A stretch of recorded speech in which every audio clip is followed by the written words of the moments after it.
हुजूर ने फरमाया उमर, सिर्फ वो कपड़ा जो तुम्हारा बदन छुपाए, वो छत जो तुम्हारा सर छुपाए, और वो खाना जो तुम्हारी कमर सीधी रखे, उसके अलावा अल्लाह तुमसे सवाल पूछेगा, तुमने जवाब देना है।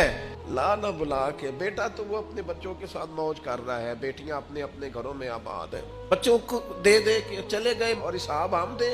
हजरत अली फरमाया तुझसे बड़ा भी बेवकूफ कोई नहीं कि खाएगा कोई और हिसाब तू देगा। क्यों राज़क बनते हो बच्चों के? इनके लिए हलाल और तैयब इकट्ठा करो, इनके राज़क ना बनो, इनका राज़क अल्लाह है।